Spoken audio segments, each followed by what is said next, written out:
Oh, hi, one person who watches all my videos.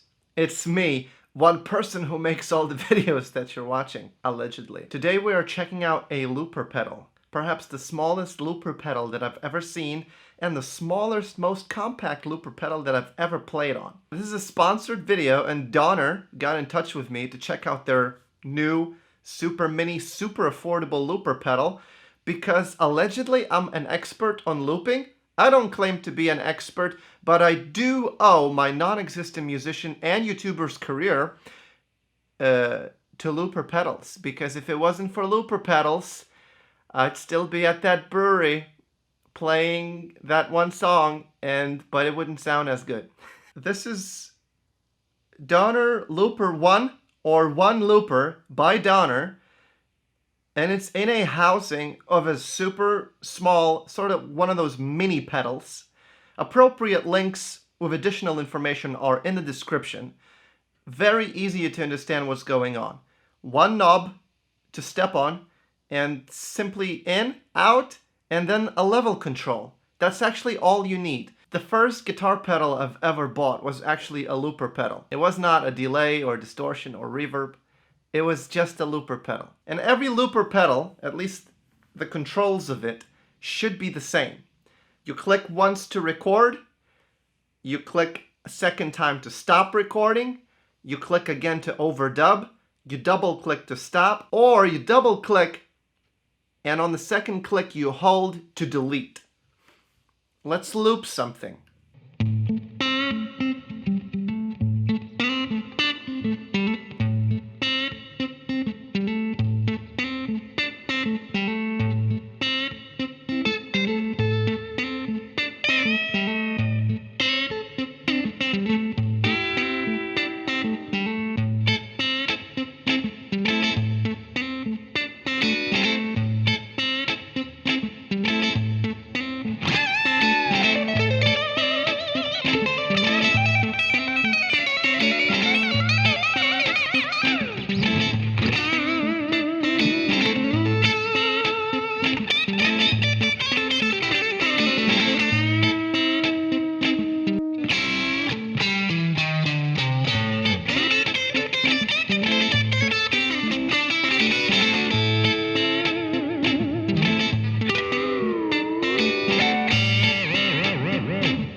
Not only the looper pedal was the first pedal that I've ever bought for the purposes of looping, it's a great tool even if you're like not a live looping performing artist, even if you play with a band or anything like that.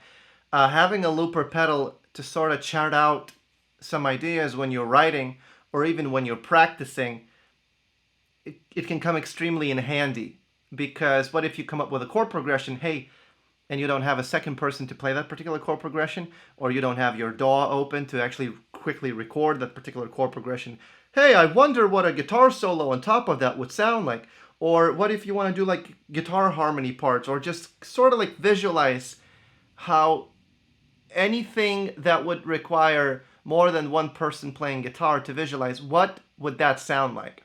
So this is where every guitarist, I believe, should have a looper pedal. Not necessarily on their pedal board, but just something that is incorporated in their practice routine. So a lot of chord progressions, what I would do these like 3-4 hour gigs where it's just live looping, and I do like background instrumental music. And that's all I would do in those particular gigs that you can observe on very early videos of this particular channel. Essentially 3-4 hours, sometimes 5-hour gigs where I am hired as a background music, and I don't have a set list that's 3, 4, or 5 hours worth of material. So I improvise, I make stuff up. So here are one of my sometimes go-to chord progressions, and I'm gonna go through some of them. Let's say you're in the key of B minor, and you just do like B minor 7 to G major 7, and then A7, and you know, and anything essentially in the B minor scale would work. And you know, if you want to do like alterations to this scale, you can feel free to do that. So it would go something like this. I would just start playing, right?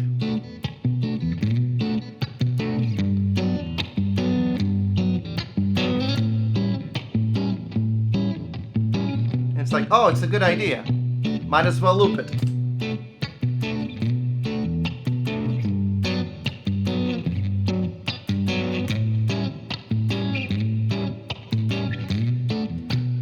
And this is where loop ends.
And let's say while this is playing, you come up with something that could be like a counter melody.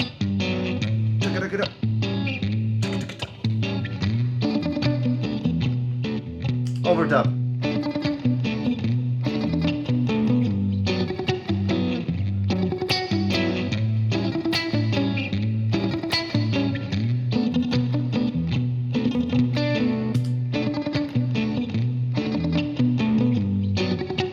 This is where I would put bass and drums, because I do multi-instrumental live looping. But if you just have the guitar, this is already a lot. Look, and I have hands left over to play more on top.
Double tap, it ends. It's still there. You know, I could do like a beat drop or something if I go sort of like a hanging. 1, 2, 1, 2, 3, 4. And we're back.